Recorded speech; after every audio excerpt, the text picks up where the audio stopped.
Hello, my beautiful ladies out there. Can you believe it? We made it. We made it to another week. I hope that you had a great weekend. I hope so. I hope that you had enjoyed yourself and danced like no one is watching. I had a great weekend. I simply relaxed and enjoyed the weather, and the weather is also very nice today where I am. So I'm hoping that it's just as nice where you are as well. Well, you know what you are to me. You know that you are beautiful, and I don't care what you look like. I don't care what outfit you have on. I don't care if your hair is done or if it's not. You are beautiful to me. And I mean that because the fact that you are a woman and that you are holding it down every single day for your family and for your friends and hopefully for yourself means that you are beautiful. So if no one has told you that today, let me be the first, because that's exactly what I feel about you. So today, ladies, we're going to talk about something that is pretty personal to me. It's something that I actually have dealt with, and that is fibroids. Okay? So, I am your host, functional nutritionist Gail Thorpe, and this is, again, the Estrogen Chronicles, Her Plate, Her Power. So I want you to make sure that you grab your pen and your paper and your coffee or your tea, and I want us to go ahead and get into it. How about that? So I am going to share my personal story with fibroids. I think that I want you guys to understand that it's a difficult situation, and a lot of women deal with it, including me. So we're going to really just go ahead and get into this. So what exactly are fibroids? They're also called myomas, and they are benign. They're non-cancerous growths and of the muscle and connective tissue, and they develop in the wall of the uterus. Now, sometimes they also can develop outside of the uterus, okay? And they can be tiny, like a little pea size, or they can be large enough to distort the uterus. And when you hear my story, you're going to be like, wow. Now, we know that fibroids are estrogen and progesterone dependent. Basically, that means that they tend to grow during your reproductive years and they shrink after menopause.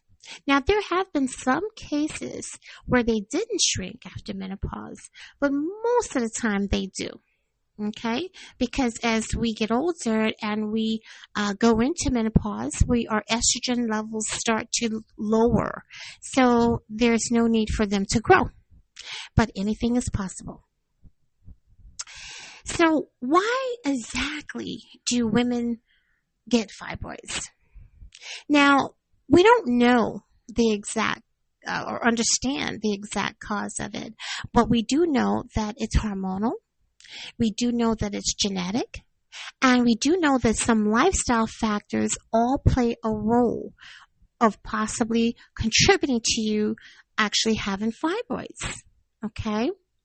So it is a gray area, guys. I'm going to be very honest with you. It is a gray area. We definitely have indicators of some things, right? But it has not been 100% conclusive because sometimes fibroids, after you have surgery, they can come back. And a lot of times the doctors, they really don't know why they come back, right? So that's why I said there's definitely a gray area, okay? All right. So when we have, let's say, excess estrogen or progesterone, that actually promotes the fibroid growth. So when we talk about the hormone balance, we've been talking about hormone balance a lot because, again, as women, we are hormonal, and our hormones play a big role in a lot of the different conditions that we actually have. Right? That's one thing that we know. Now, when we talk about genetics, when it comes down to fibroids, a woman who can actually be at higher risk if their mom had it, if their sister had it, or their grandma had it, right? And sometimes it can even skip generations. That's another thing can happen. We know that it tends to be, as far as when it comes down to,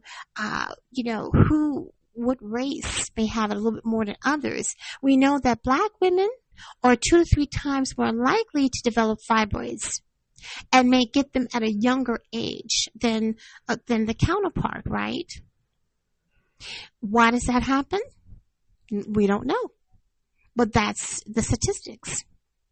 Now, when we talk about lifestyle factors, a diet that's high in red meat, low in vegetables, someone who's obese, and chronic stress. Now, let me also say, let's put a little pin right there.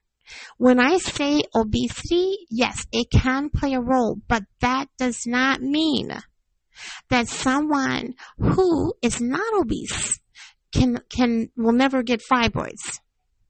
I have seen clients come to me who are, fairly small and have fibroids. Okay? So the main indicator, yes, is someone who's obese, but that does not mean that it's only geared towards someone who's obese. It just also means that if you are obese, you want to try to get your weight within balance, especially if you're dealing with fibroids, because in other words, it's not going to help it. How about that? It's not going to help it. So we also have environmental toxins. So any type of endocrine disruptors like plastics, pesticides, and even certain beauty products can cause it as well. Yeah, believe it or not.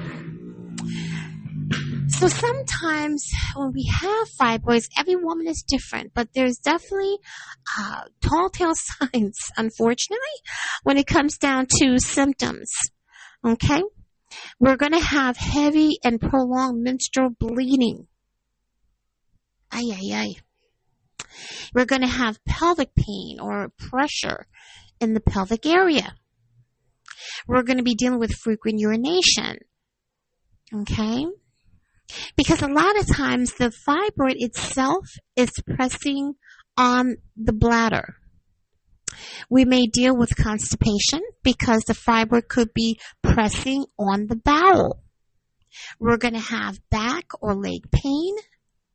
We're going to be dealing with bloating, a feeling of fullness in the abdomen. And something that's pretty sad, but unfortunately it happens, we're going to experience difficulty in getting pregnant. And if we do get pregnant, we may have pregnancy complications. So it really just depends on the location and the size of the fibroid, okay? Because like I said, it's mostly can happen inside the uterus, but there have been times where it has actually been outside of the uterus. When do we see the doctor? Well, we want to see the doctor when we have very heavy periods. We're soaking through pads and tampons in under 2 hours. We are experiencing pelvic pain or pressure that interferes with our daily life. And we're struggling with infertility. We may also even notice a rapidly growing abdomen. Some women who have fibroids look like they are 6 months pregnant. And they're not. They're fibroids. And we have anemia, from the blood loss, which causes the fatigue and the dizziness and the shortness of breath. All of these symptoms that we have, now everybody is different, but these are definitely the tall tale symptoms that women normally have. Now, we're going to put a pin there. And let me just tell a little bit about my story. I had been dealing with the heavy bleeding myself for a long time.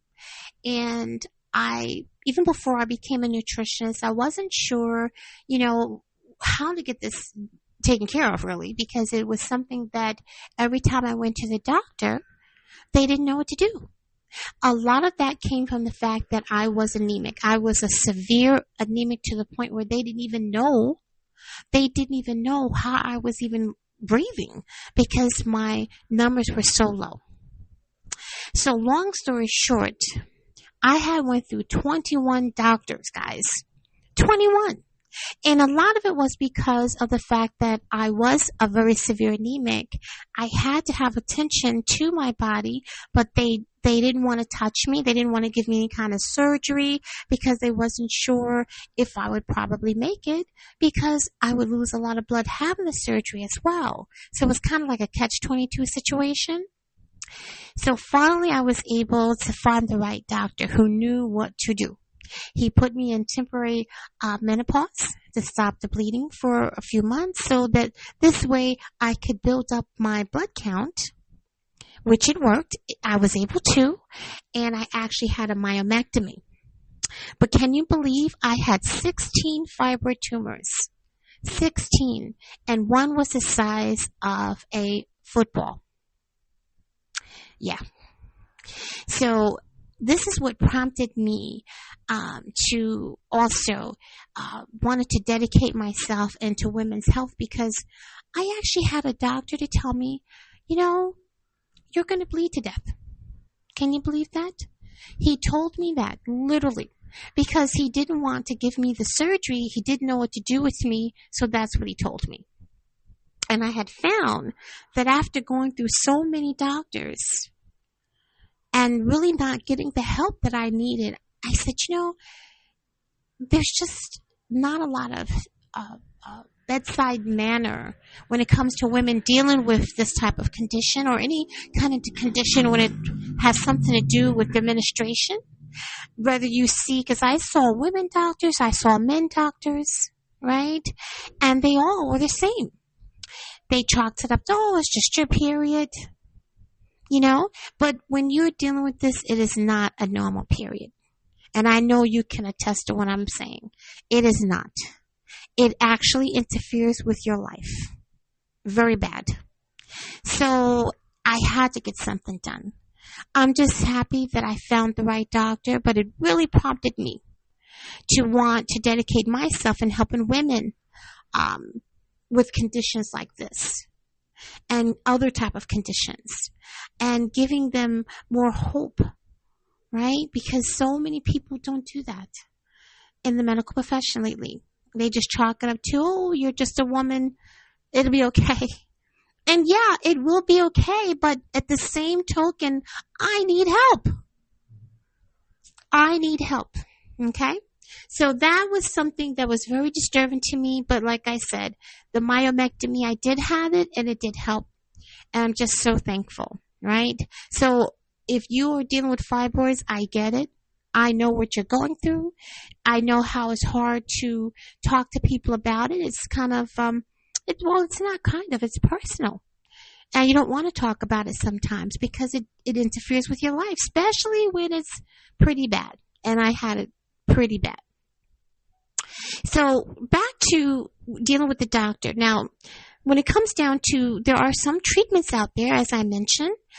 It all depends on, too, the symptoms, the size, the location, and if you plan on having or getting pregnant in the future, okay?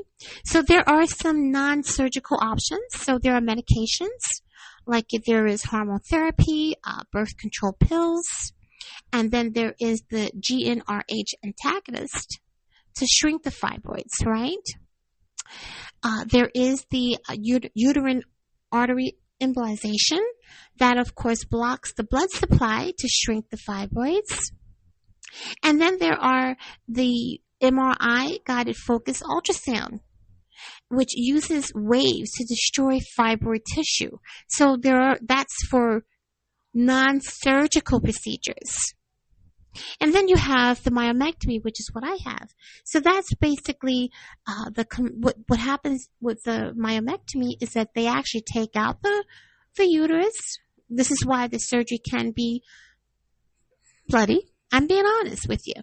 And this is why they didn't want to touch me, because they take out the uterus so they can get the fibroids, and then they put your uterus back in. Okay? And that's to preserve your uterus. And that's what they did for me. Here is the one that they talk about all the time, hysterectomy. Now, that is a complete uterus removal. Okay?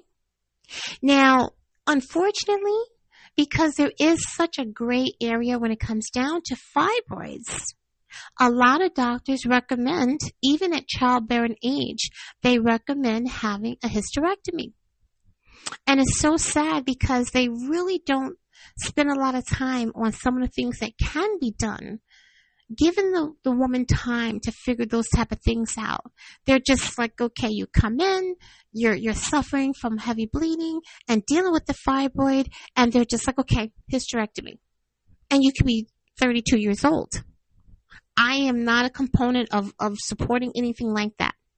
Because one of the things that I have learned to deal with and pretty much become an expert in a sense of this is that even though there's a gray area, like I said, there are indicators.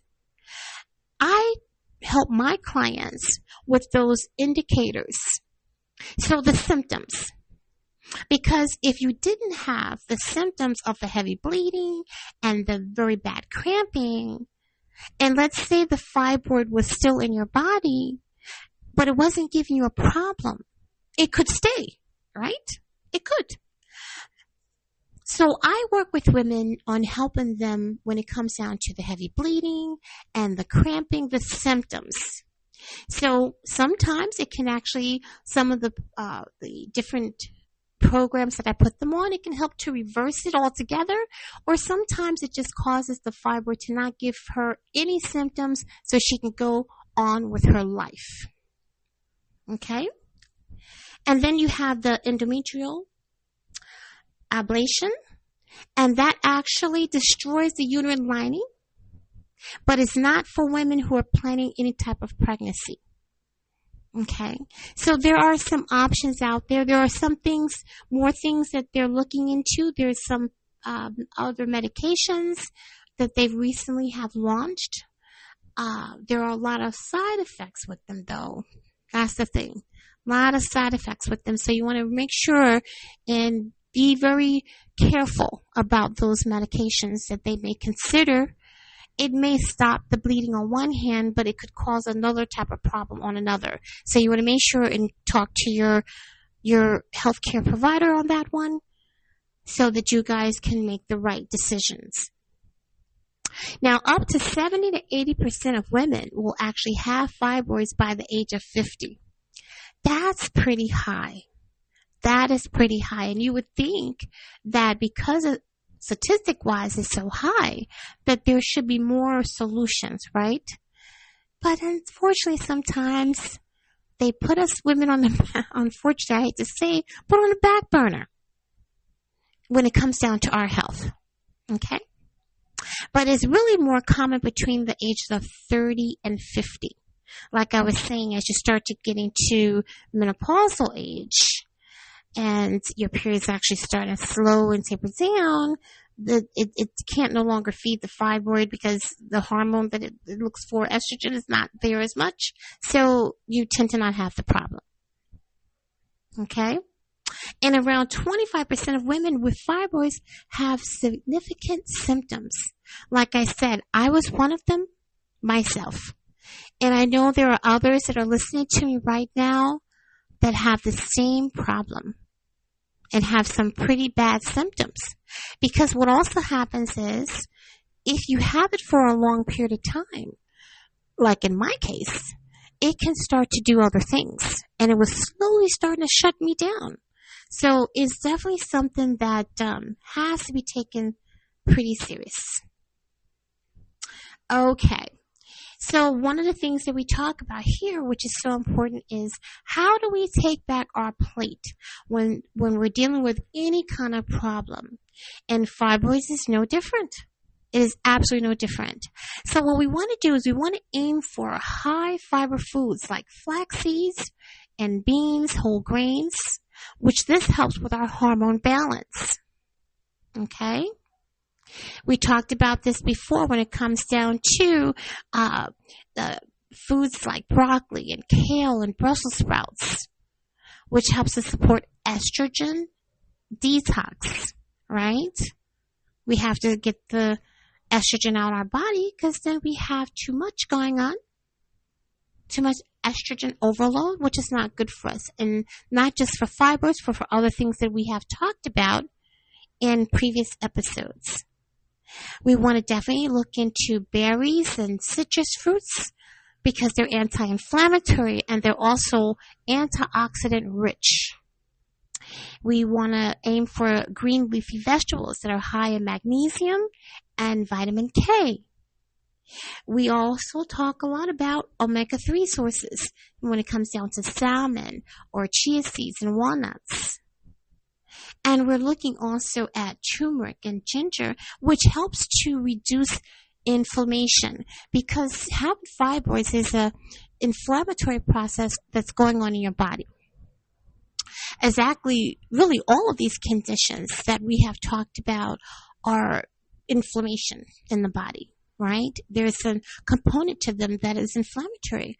So we want to have what we call an anti-inflammatory diet. Not even a diet, we want to say lifestyle because it's not about a diet. We don't talk about diets here. We don't do that. So what are the foods that we need to stay away from? Now, some of these things you've already heard from before, but this is how it is. Red and processed meats. Okay, we want to, if we can eliminate those, that would be great. Because actually, red and processed meats is actually a higher link to getting uterine fibroids when you start to consume this a lot. So dairy that's high in hormones. So you want to choose like an organic if possible. And to be very honest with you, if you can kind of get away from dairy, right? Get away from it. Go to almond milk or, coconut milk. Those are just as good. I love them actually myself. Refined carbs like sugars, which actually help to increase inflammation and insulin resistance. You've heard me mention this time and again, alcohol. Alcohol affects liver detox of your hormones. So when you drink a lot of alcohol, now I'm not saying, guys, that, if you're an occasional drinker, if you happen to go out with your friends or your husband or your boyfriend and you have a little glass of wine or something of that nature, there's nothing wrong with that. But when we have excessive alcohol, that's when it's a problem because it does and it will block the detoxification of your hormones. And we don't want that, right? We don't want to have too much of our hormones stuck in our liver because now we're going to start to have a lot of problems. And then caffeine. Caffeine actually helps to aggravate symptoms, especially in women who are sensitive. Okay? So a lot of this stuff you've heard, but it is something that we have to take a look at. Now, I talked a little bit about earlier when it comes down to stress. Okay? Now, we know that stress itself is no good, right? So, stress doesn't directly cause fibroids. So, let's just get that part clear. But what it can do is that it makes it worse because it contributes to their growth over time. Okay? So you gotta get a hold of that stress, ladies. And how does it do that? Well, because if you are stressed out a lot, you start to have a cortisol surge, which is your stress hormone. Chronic stress will definitely raise your cortisol levels. And this can actually disrupt the normal reproductive hormone balance. So higher estrogen, which is relative to progesterone, will actually cause the fibroid to stimulate and grow. Wow. A lot of information there. So we know stress is just no good for us in so many ways. Inflammation. Stress drives our system okay, to actually have systematic inflammation. And it creates your body environment where fibroids can actually thrive. So when we're, really stressed out at work and we're stressed out at home and we're dealing with fibroids and we're wondering how come the fibroids are not leaving us, is because we're too stressed out. We're given a great environment for them to continue on and grow and stay there. It's saying, I'm not getting out of your body because you're giving me the proper environment to grow. Impaired detox. So under constant stress, the liver focuses on breaking down stress hormones instead of efficiently detoxifying excess estrogen. Okay? So that, again, we do not want our liver to not be able to detoxify those excess estrogen, because it only just keeps regrouping itself and relooping itself to the point the fibroid continues to have a great environment to grow. Immune suppression. So stress, as we know, it weakens our immune.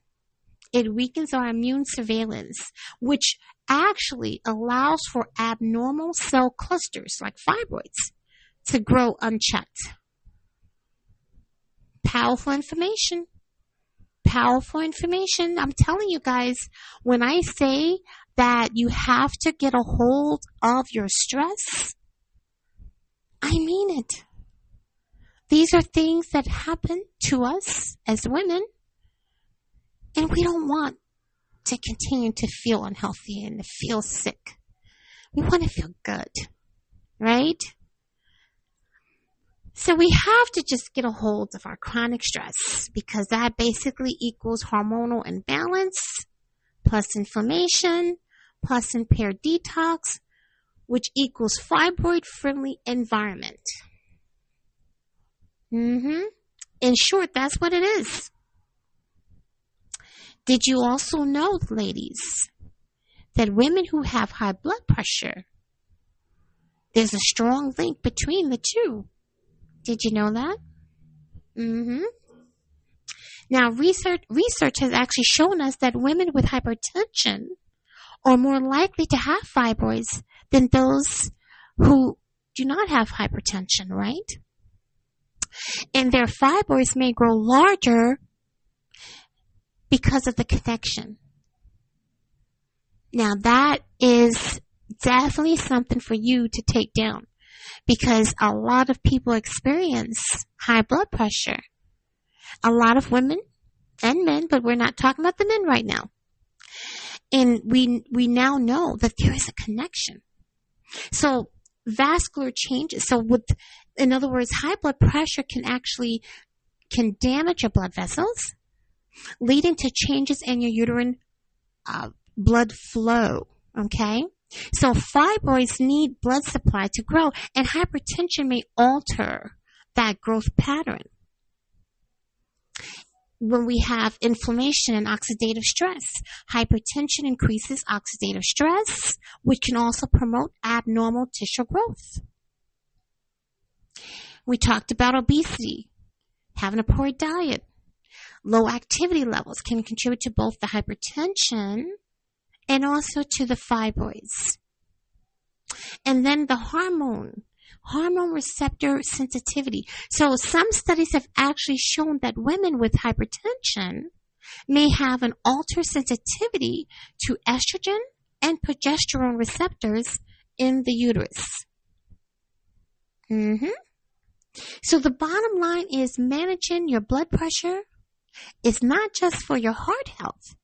It is also to manage your fibroids, and hopefully to prevent you from having fibroids, right?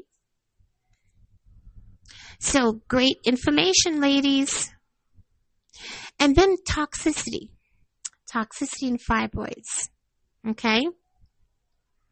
So when we have an environment where we are eating foods or or dealing with things like plastic that mimic estrogen. For instance, like I said, plastic or pesticides, synthetic fragrances, and some personal care products. These are fake estrogens, and they bind to our uterine tissue and encourage fibroid growth.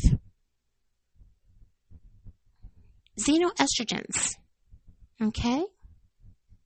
When we have a liver overload, a toxic liver overload. So when the liver is busy processing chemicals every single day, we don't feel it, but it's doing it. It's less effective at metabolizing and clearing natural estrogens out of our body, which leads to what? Estrogen dominance. That's what I said. We don't want that. We don't want where the liver is now impaired, because the liver is a filter to detox our body as a whole. And just imagine if you have your air conditioning, you know how you have a filter and it traps all of the dirt, and you don't clean out that filter, what happens? The dirt's more and more trapped in that filter, more and more and more, and it's not going to perform correctly because of all the dirt buildup. Kind of like the same thing. So chronic inflammation, so heavy metals like mercury, cadmium, and lead. Persistent pollutants increase inflammatory cytokines, which can feed fibroid growth. So a few episodes ago, ladies, is on here when I talk about lead poisoning and what that can do to our hormonal health. You want to take a look at that and listen to that, because I dig a little bit deeper into those things. Okay? And when we also are dealing with gut problems, so poor detox through our gut, which causes constipation. We have low fiber. And this allows estrogens to be reabsorbed instead of excreted out of our system, which is keeping the hormone levels high. So when we're not taking our probiotics and our prebiotics, and we're not taking care of our gut health, our gut microbiome, this is what can happen. Okay? So supporting the right type of foods for fibroids, the right type of environment for fibroids can help drastically. Can actually help drastically. So with me, I work with clients on exactly what I just said. Creating an actual program for them that's going to be dedicated to them and them alone. Creating the foods that they need to be eating. The support system that's going to help them. Okay? Because again, I can't say for sure if the fibroid is going to disappear in 2 minutes. I can't say that. But what I can say is that together we can work on the different symptoms, the different problems that you're experiencing, to help them to at least be under control, maybe even eradicate them. But if nothing else, we can build up, or I can help you to build up your body. So if you have to have surgery, like a myomectomy, like myself, because if you have so many sometimes that there is no other choice, your body is going to be better prepared. And I'm sorry if you heard that I'm sitting by a window, so sorry about that if you heard that very loud motorcycle. Your body's going to be better prepared to be able to deal with it. Okay? So let's talk a little bit about aromatherapy oils. As you know, not only am I a functional nutritionist, I'm also a aromatherapist. So clary sage helps to balance our estrogen. We have lavender, my favorite, calming and reduces tension. Rose geranium supports female reproductive health. And then there's frankincense, which is anti-inflammatory, and it's also very grounding. And then peppermint, that helps to relieve cramps and bloating. And again, I'm sorry if you heard the other motorcycle that just went past my window. Sorry about that. So what you want to do is you want to take this is a hormonal harmony blend, and you want to take about 3 to 5 drops in a tablespoon of a carrier oil of your choice, and you want to massage this over your lower abdomen. You want to go ahead and add a warm compress, or you can even diffuse this if you like. And this will help with your menstrual difficulty or discomfort, if you will. I know there were many days, ladies, when I had to do exactly that because I was in so much pain. Like I said, it was such an inflammatory process going on in my body that I had to literally cramping. It was just so bad. I had to do this. And I'll be honest with you, it actually helped tremendously. Okay? So I hope that you are taking all of this down, my ladies, because this is a big problem. Many, as you can see, statistic-wise, it's out there. And a lot of women are suffering. A lot of women are suffering with this. So, again, my goal is to say how we can take back our plate, no matter what we're dealing with, and we can begin the process of healing and getting healthy. So now is our time. No matter what I'm talking about, I have a juice for it. Either a juice or I have a smoothie. Now, this one here is going to help to support liver detox that we talked about a few times today. We're going to talk, this is going to also help to reduce inflammation, and it's going to help to balance our estrogen. Again, we don't want the estrogen dominant. So we can take something that's going to help to balance it. That's going to help with the fibroids. So we're going to need 1 medium beet that's peeled. Okay? If it's not organic, you want to peel it. But if it is organic, you don't have to. You just want to wash it off. This helps to support liver, and it helps in iron stores. Storing our iron, right? Because remember, you can be anemic like me. I was severely anemic. We're going to need 1 cup of strawberries. This provides our antioxidant rich. It helps to reduce oxidative stress. We need 1 cup of blueberries. Okay, and this helps to protect our tissues. We need 1 medium carrot. This provides the beta-carotene for hormone metabolism.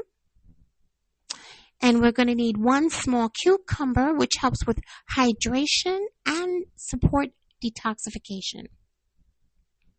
We're also going to need 1 inch of fresh ginger, which is anti-inflammatory, and it's a circulation booster.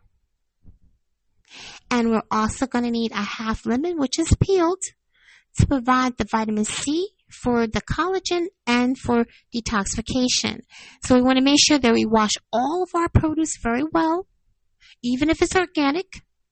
We're going to go ahead and juice everything in a juicer or blend it with a half cup of water and strain it.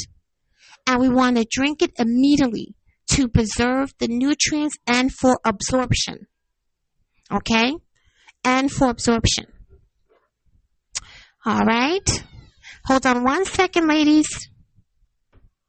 Okay, ladies, I'm back. Sorry about that. Okay, so like I said, we want to make sure and juice that immediately to preserve the nutrients and for absorption. It's a delicious drink. I tried it, but it's going to help. And how will it help? So the beets will encourage phase 2 liver detoxification. So basically that means it's going to help to clear out the estrogen. Then we have the berries, which helps to lower inflammation and protect uterine tissue. The carrots actually provides vitamin A to help the body to process estrogen properly. And then we have the ginger, which helps to improve the blood flow and helps to reduce cramping. And then cucumber and lemon. This helps to aid hydration. It helps to keep the body alkaline. Okay? And that actually helps us support overall healing when our body is more in an alkaline state or a homeostasis. Okay? So that juice, you want to definitely try that to help with the estrogen builds up in your body. Okay, ladies. So we have covered a lot of information today. We had definitely covered about fibroids, how it happens, as much as we know how it happens anyway. We know that it's linked to genetics, it's linked to toxicity, it's linked to improper detoxification, it's linked to stress, it's linked to different foods. Okay? We know that there are some things that we can do, some non-surgical things. There are some surgical things that we can do. But we also know that there's a gray area. And sometimes even with doing those things, it can come back. So the best thing that we can do is do all we can. As I mentioned about the estrogen, the stress, detoxification, making sure that liver is being detoxed, and etc., and etc. Now, if you're not sure about what to do with those things, it's a lot to think about. That's where I come in. As a functional nutritionist, I get to the root cause of problems. I actually have over 200 panels of testing that can be done to test for so many things, even to genetics.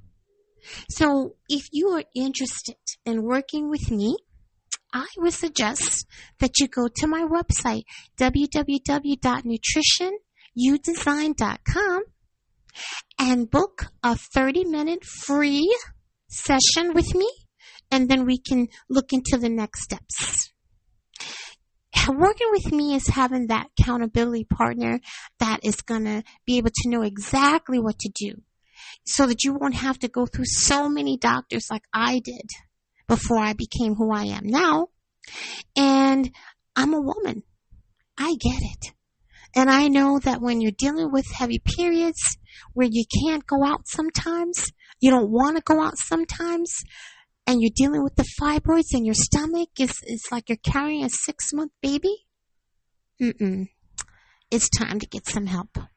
So definitely, guys, go to www.nutritionudesign.com and book that 30-minute discovery session with me. I would love, love, love to work with you.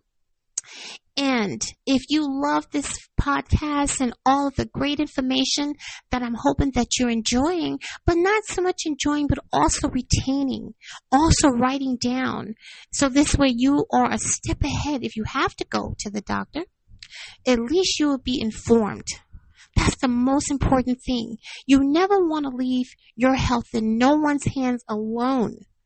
Okay? Because doctors are not perfect.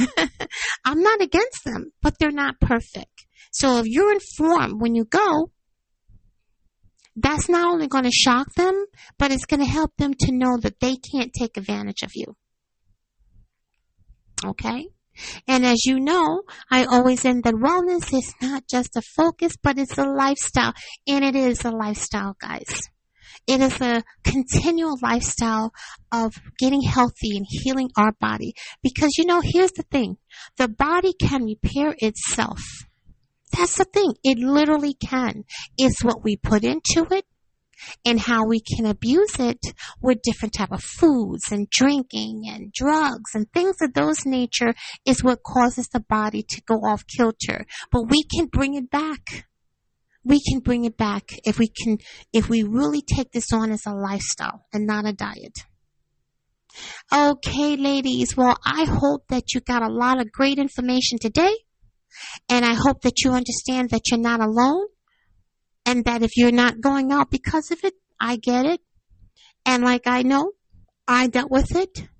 If you want to hear more about my journey, reach out to me. I would love to tell you. So with that being said, I hope that you also share this podcast, ladies. It just helps me to continue to bring this great information to you, speaking from a woman to my ladies. So share this podcast like it so you know when I have different episodes coming. And that you don't want to keep that to yourself, right? You want to share with other family members and friends. Because I'm quite sure that I must have mentioned something at some point that they're dealing with also. So with that being said, ladies, I've enjoyed this conversation with you today in this episode. I hope that you have a fantastic rest of the week. Until next time, enjoy. And remember, your health is your wealth.